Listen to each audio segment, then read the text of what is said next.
Matthew 24.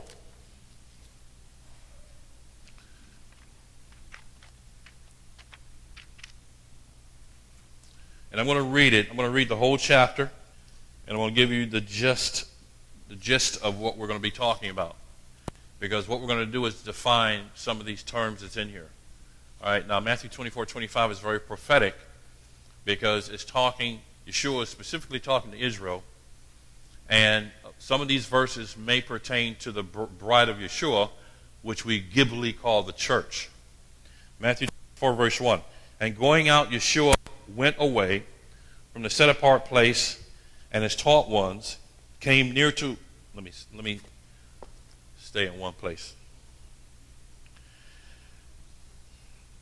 And going out, Yeshua went away from the set-apart place, and his taught ones came near to point out to him the buildings of the set-apart place. And Yeshua said to them, do you not see all this? Truly I say to you, no one stone shall be left here upon another at all, which shall not be thrown down. Of course, he's talking about the temple, because the temple was destroyed in what year? 70 A.D.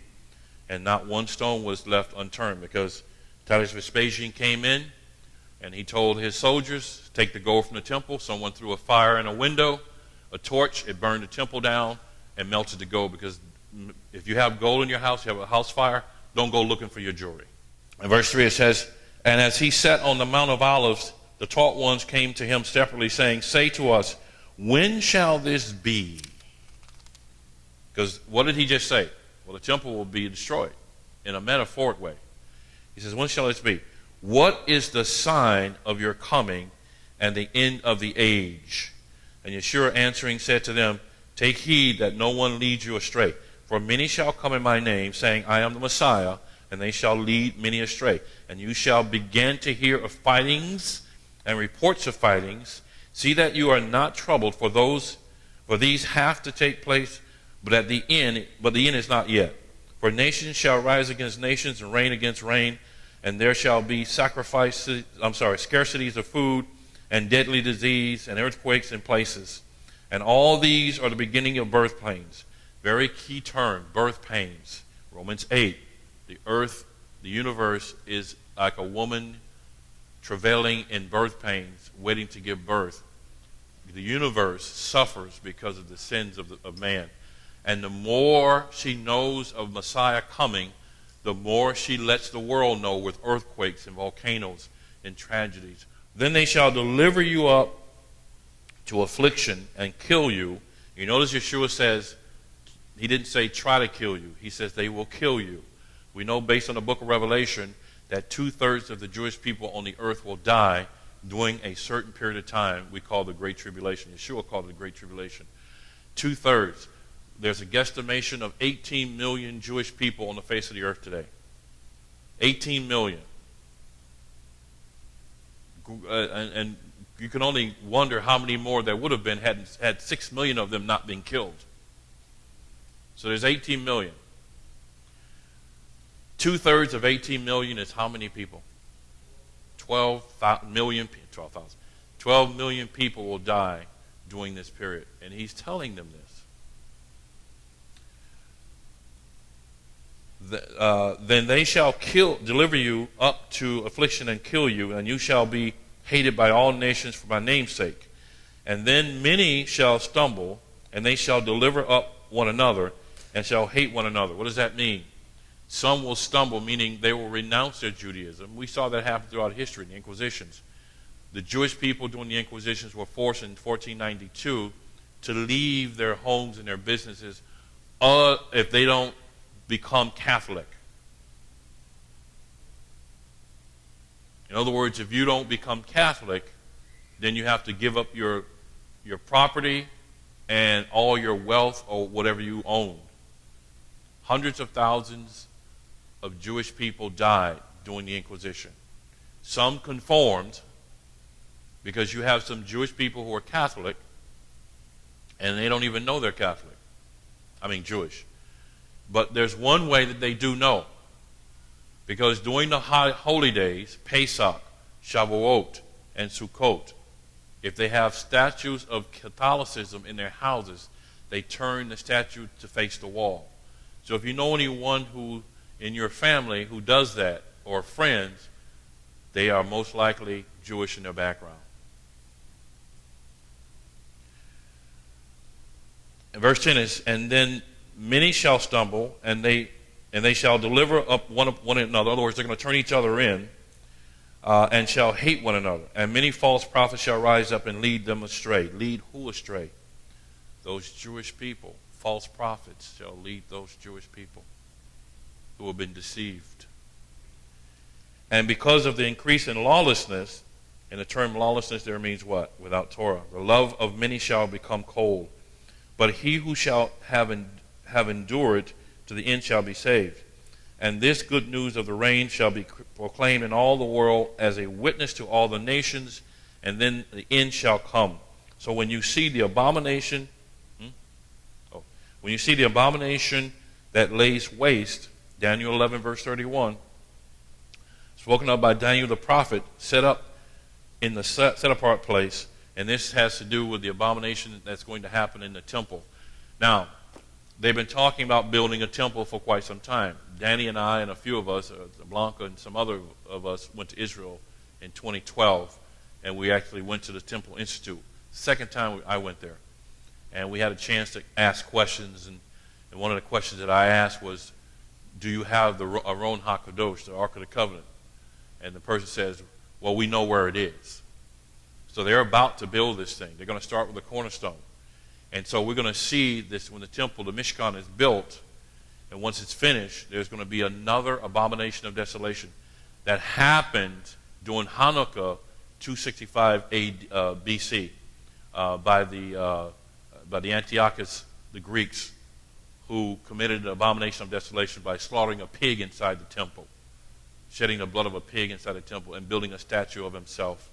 And that, you know about the Maccabean revolt, where they fought against the Greeks and won the battle, and then they had to reestablish the temple and clean the temple.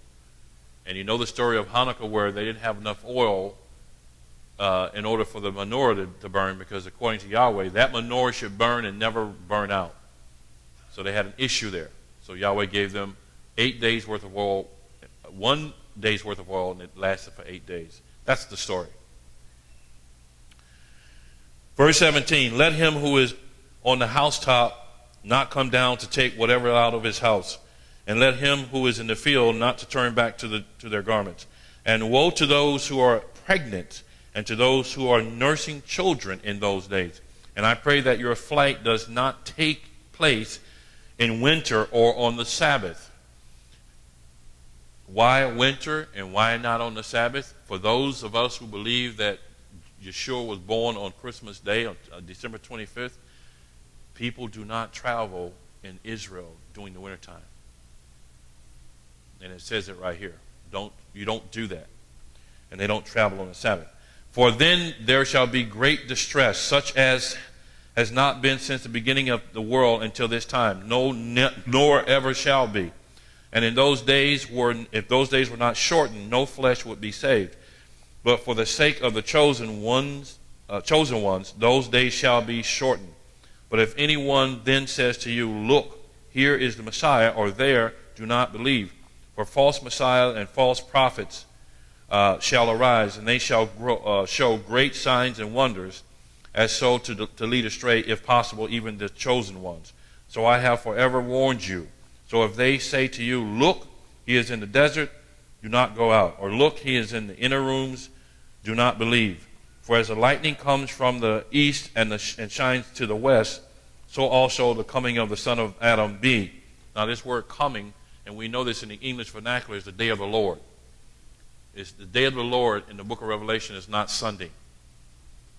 The day of the Lord, according to Hebrew history, is the coming of the Mashiach. And it's not him coming to get his bride, it's him coming to judge, to bring wrath to the world. Verse 25. I'm sorry, which verse? 27. For as the lightning, no, 28. For wherever the dead body is, there the vultures shall be gathered together. We're going to see that this is a prophecy in the book of Ezekiel.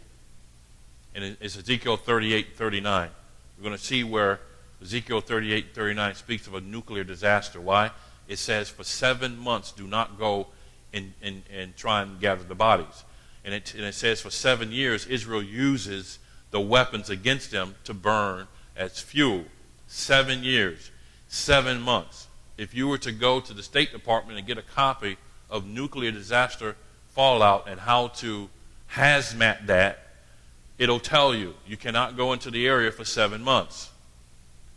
And nuclear fission burns for 7 years. Did Ezekiel know about that? And it says when you find a body, you put a flag by it or you tag it. Verse 29, immediately after, so wherever the dead body is, the vultures shall be gathered together. And immediately after the distress, and you know what? Yahweh says this is a promise he makes. He told the enemies of Israel, I will have the vultures and the eagles to eat your flesh. Verse 29, immediately after the distress of those days, the sun shall be darkened, and the moon shall not give its light, and the stars shall fall from the heavens. Now, this whole idea of the moon be darkening and the sun turning black and all that, we see in Acts chapter 2, where the moon shall turn to blood and the sun shall turn to darkness. We see it in Hosea. We're going to talk about other places where it talks about the blood moons. But here is this prophecy again about the moon and the sun. The sun shall be turned to be darkened, and the moon shall not give its light, and stars shall fall from the heavens, and the powers of the heavens shall be shaken. And then the sign of the Son of Adam shall appear in the heaven, and then all the tribes of the earth shall mourn. All the tribes. Who is he talking about here? What tribes? Who are the tribes? The 12 tribes of Israel. Revelation chapter 14, Revelation 7 speaks of those tribes. If you're Jehovah's Witness, then I'm sorry, but you're not a part of the 144,000. It says that they're Jewish virgin males, and they go out to evangelize Israel. And it says, and they shall see the Son of Man coming in the clouds. Now, interesting, Daniel 7:13, coming in the clouds. What does that mean? We're going to discover what that means. And of the heavens with powers and much esteem. And he shall send his messengers with a great sound of a trumpet. It's not a trumpet, it's a shofar. This is called a shofar. There's no brass, there's no valves. And he shall send his messengers with a great sound of a trumpet, and they shall gather together his chosen ones from the four winds, from one end of the heavens to the other, and learn this parable. What's a parable? We know what a parable is. You've read parables in the Tanakh, in what we call the Old Testament. What is a parable? You know what this is. You read them in the Old Testament, what is it? It's a proverb.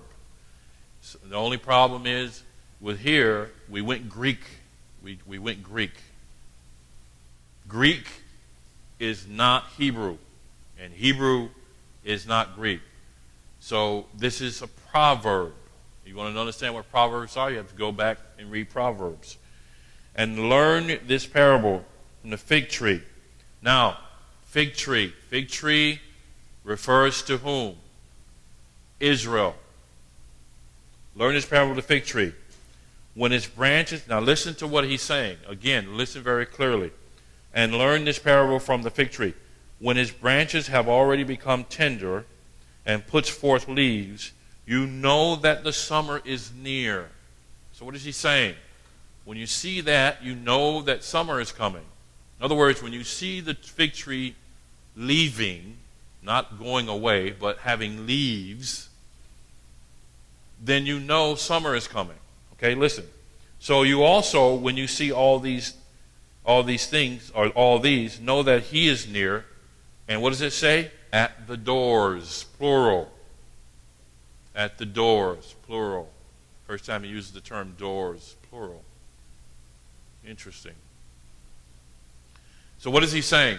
When you hear of these things that I just told you about, and what was the first thing? Fightings, wars, rumors of wars, earthquakes, all kinds of diseases and things happening in the world, then you know that he's at the door, plural. To me, that means he's knocking at multiple doors. He's calling you individually. I think it's a homiletic term, which means he's talking to you as an individual. Let's keep going. Truly I say, this is verse 34, truly I say to you, this generation shall not, by no means pass away until all this takes place. This generation, the generation that sees these things happen, okay? You following me? The generation that sees these things happening will not pass away until all is fulfilled. What is he telling you? When you start to see these birth pains, then you won't die, because that generation is not going to pass away. I'm not saying you as an individual, but as a generation will not pass away. We are the generation who are seeing the birth pains. He says, you will not pass away until all has been fulfilled. You are seeing the birth pains. You are experiencing things that have never been experienced before in the history of the Bible.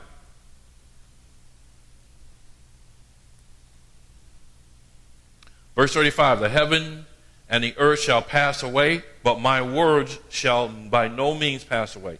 But concerning that day and the hour, no one knows. The day, hayom, the day, hayom. No one knows the day. No one knows the hour. Masha'ah, the hour. Masha'ah. No one knows the hour. Not even the messengers, meaning the angels, of the heavens, but my Father only. Now what is he saying?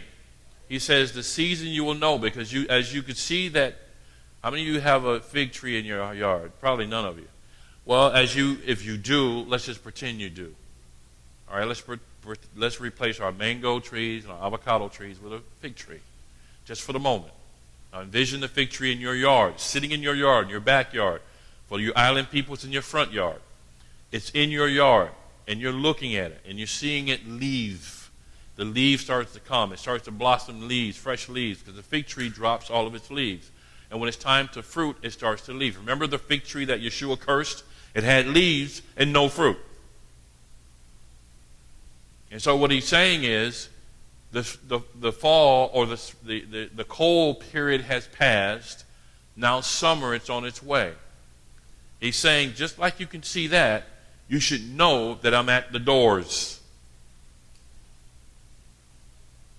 You know what time I'm going to be there? No. Do you know what time I'm going to come? The hour or even the specific day? No. But you do know that I'm coming, because I am at the door, just like that fig tree is leaving, and it's going to produce fruit. And that means summer is on its way. When does a fig tree give fruit? During the summer. So Yeshua is trying to tell us, I'm not telling you to remember a day or an hour, but I'm telling you to remember a season.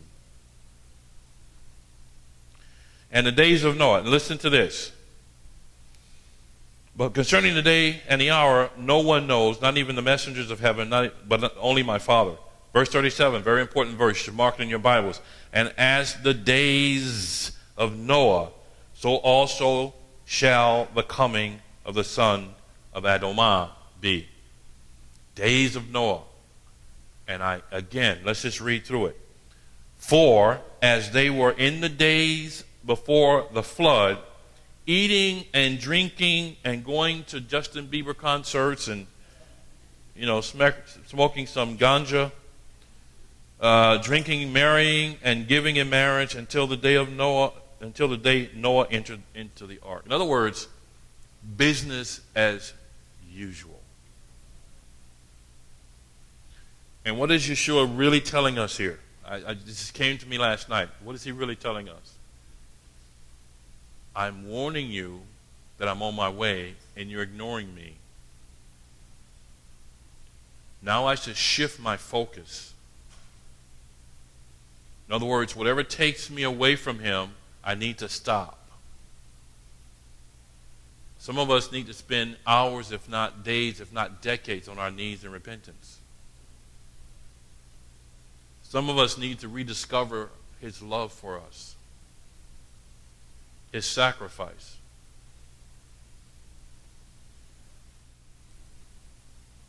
Verse 39, and they did not know until the flood came and took them all away. In other words, there's going to be a lot of people repenting after the fact. Remember the 10 virgins? Good example, even though it pertains mostly to Israel. There were 10 virgins. They all were the same. They all dressed the same. But 5 of them could not go into the wedding feast with the bride and the groom. 5 of them did not have oil. So they asked the other 5, can we buy oil? Can we get oil from you? They said, no, go buy it. Which that was a bad thing, because they were not being smart to go and try and buy oil, because that represents the Holy Spirit. Verse 39, and they did not know until the flood came and took them away, so also shall the coming of the Son of Adam be. In other words, what is Yeshua saying to us? What is he saying to us? Listen, Shema, listen. He's saying to us, just like it was in the days of Noah, it's going to be in today. People are going to ignore everything until the flood comes. And when judgment comes, then people will try to repent. It'll be too late. Verse 40, then 2 shall be in the field, and the one is taken, and the one is left. 2 women shall be grinding at the mill. One is taken, and one is left. Let me just share that this is not the rapture. Can we just agree on that? You can. Don't believe me, Acts 17:11, search for yourself. This is not the rapture. This is judgment.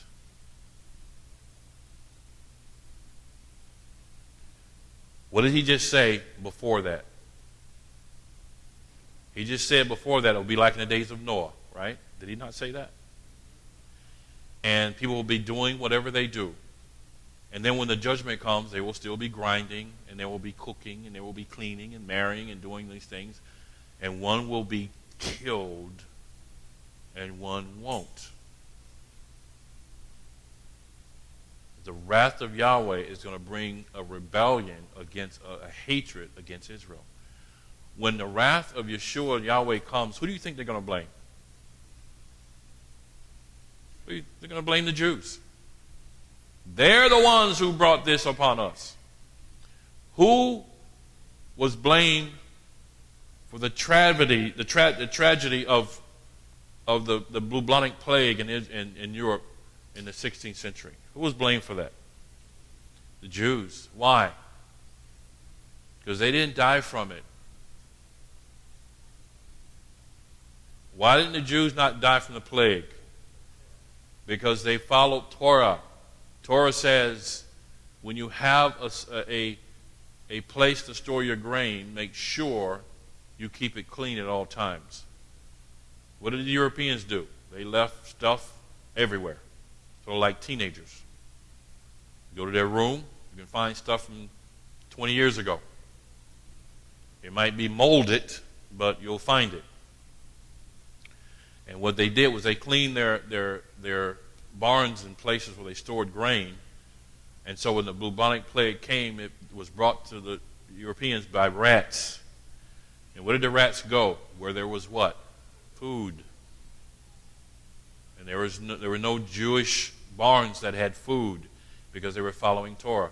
Yep. Verse 42, watch therefore, for you do not know what hour your master is coming.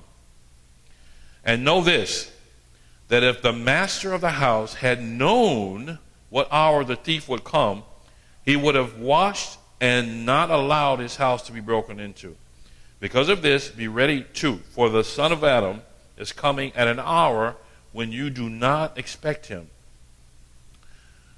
Who then is a trustworthy and wise servant? Listen to this. This pertains to you. See, there are certain things in here that is Jewish, but here's something that pertains to you, homiletic statement.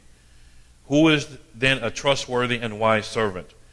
Whom his master sets over his household to give them food in a season.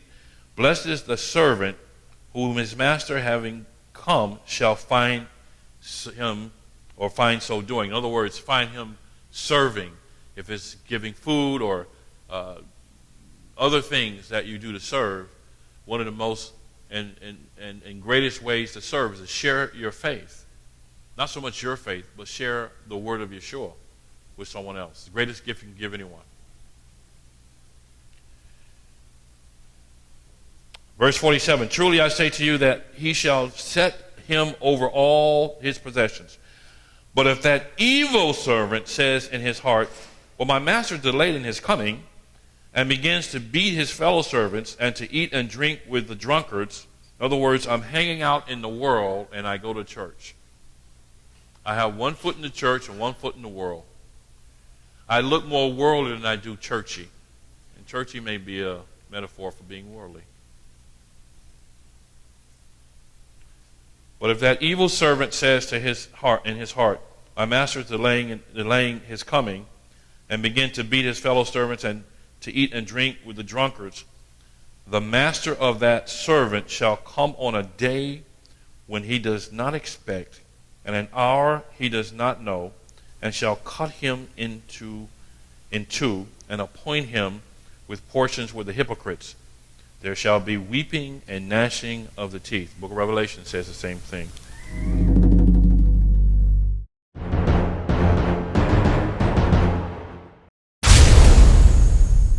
יברכך אדוני וישמרך.